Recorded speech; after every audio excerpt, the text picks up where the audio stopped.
Welcome to YOUCANIC. Today on YOUCANIC we have a 2012 Subaru Impreza, and we're going to go over the process to be able to replace your front brakes. So first we'll jack up the vehicle, support it on jack stands, and then be able to remove the front tires. On the right side of the vehicle, the left side is done in the same order.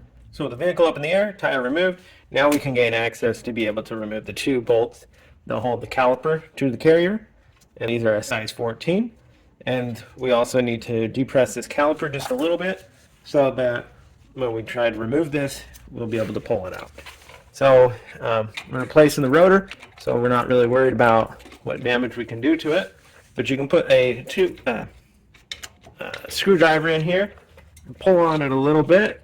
You want to get it in between the die. Try to depress it. If you can't get it in the right location, it'll be okay. We got that movement out of it, so that should provide us enough there. Okay, so now undo these two size 14 bolts. Going of the counterclockwise.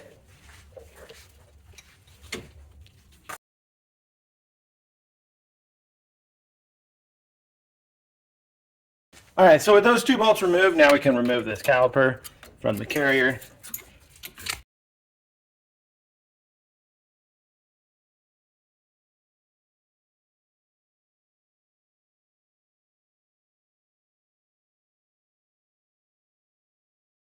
So we are inspecting, removing most of the debris that we can easily remove. Now, pop these brakes off, and we can see we have some uneven wear here.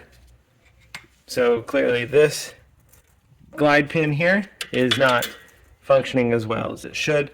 It's holding it open, and that's why we have some uneven wear, right? So we also want to remember that we have this spring thing here on the bottom. So when we put our new brakes on, we want to make sure those are on the bottom. The back one is wearing fairly evenly, just this front one not very well. Go ahead and pop these slides off, and remember that we have this larger tab that goes on the bottom when we put the new ones on. The top one doesn't have those. So if your kit comes with a new one, you'll want to make sure you put the new ones on. If not, you can just reuse those old ones, clean them up a little bit, and you should be good. In the process here, we do want to depress these calipers pistons back. We have dual pistons on this model, so use any type of caliper pushing device of your choice. Now I don't have one that's specifically designed for dual piston, so either try to move this over into the middle, or I'm just using two of these, and I'll apply pressure on both sides and then just keep alternating between them to be able to press the pistons back equally and make them also go back in basically fairly straight. I don't want to get them in there crooked wise.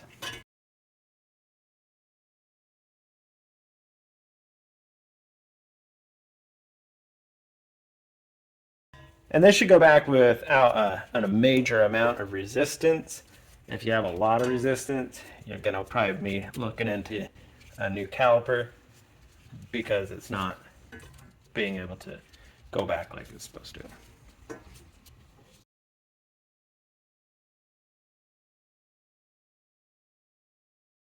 Got that all pushed back. Want to just kind of hang this up out of the way if we have a hanger or anything of the sort, and just trying not to put a lot of pressure on that brake line. With that up and out of the way, we have the carrier that we can remove. That is two size 17 bolts on the back here that hold it on.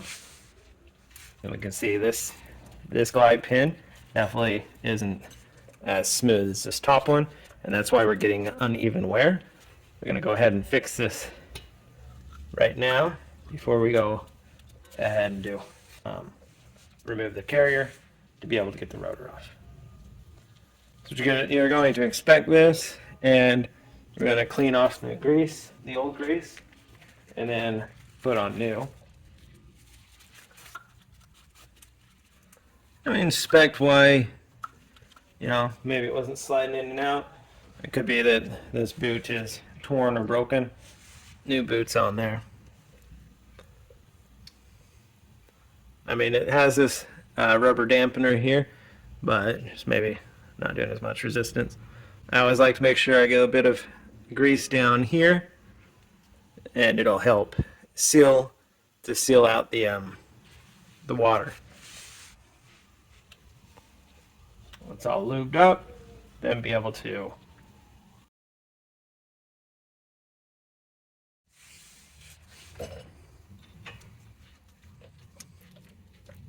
there we go. Insert that in there and get that to move. Right. Do the same thing with this top one.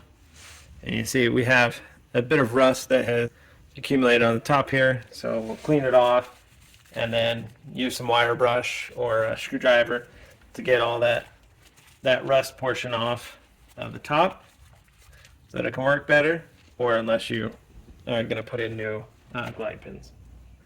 All right, this is fairly cleaned up. So I'm going to put some more grease on. This is the brake caliper grease designed for the high temperatures that are created by the brakes. Like I said, we want to make sure we get some on the top here where it goes into the rubber boot there to be able to help create a good seal to keep the moisture out.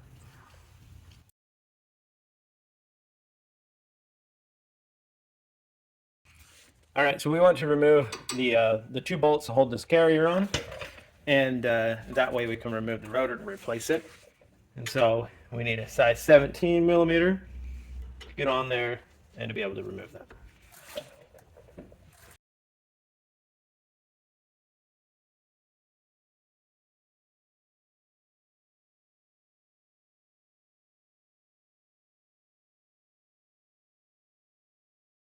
So that's about, you want to leave that one in a little bit, and it helps out. So when you start to remove this bottom one, if there's a little bit tight, the whole carrier doesn't move. So it's just a helpful tip.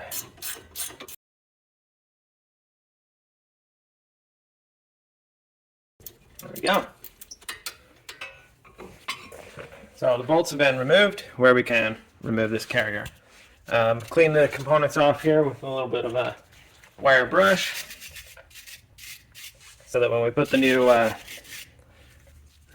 shims in there, they will go in there better.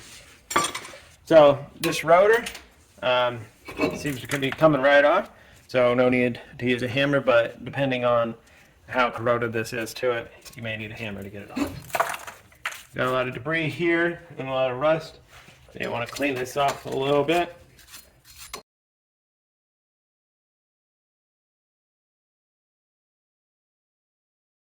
We take our new rotor and be able to put that on. Now your rotor generally comes with a coating on it of some oil so that it won't rust in shipment. So you want to give it a good spray with your brake cleaner or something equivalent to be able to get that oil off. So that when you do go to apply the brakes, now we can go ahead and remount our carrier bracket back on here. Line it up and get the 17 millimeter bolts to go in there and tighten them up.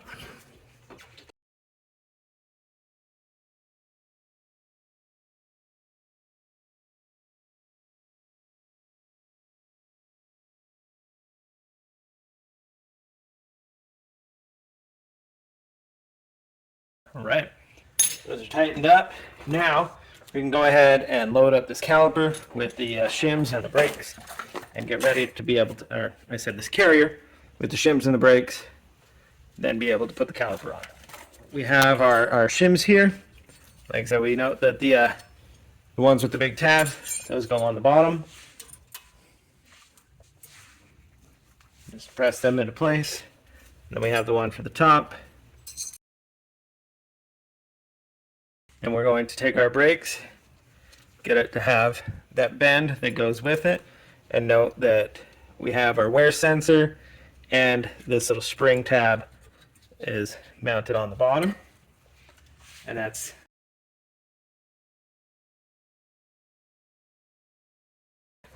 or I said both sides. The front and the back of these brake pads, we have that little spring tab and this the wear indicator. They go on the bottom.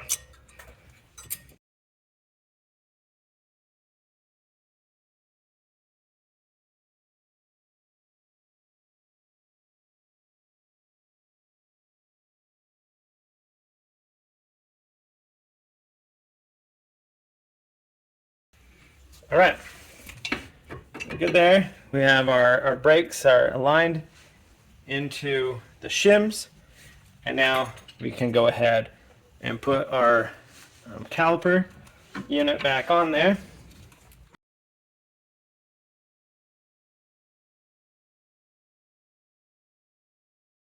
All right, so apparently I didn't actually press the caliper back as far as it needed to go. So I had to just adjust that a little bit by pressing it in a little bit more. And now you'll be able to slide your caliper on. You'll notice these glide pins, they have a little flat side, and so we're lining those up so that when we tighten the bolt, it stops on this side. So we're gonna put in the size 14 that holds this caliper to the carrier.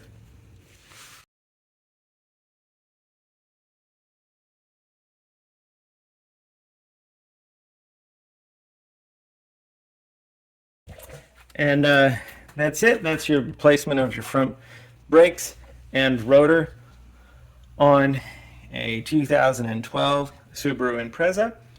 Now you'll just be able to put your tire on, torque the tire to spec, and be able to go down the road. Do make sure that you pump the brakes a few times before you go anywhere to be able to get your brake calipers at their extended out a little bit so that when you do hit the brakes, you're able to stop. Thanks for watching YOUCANIC, where you can be the mechanic.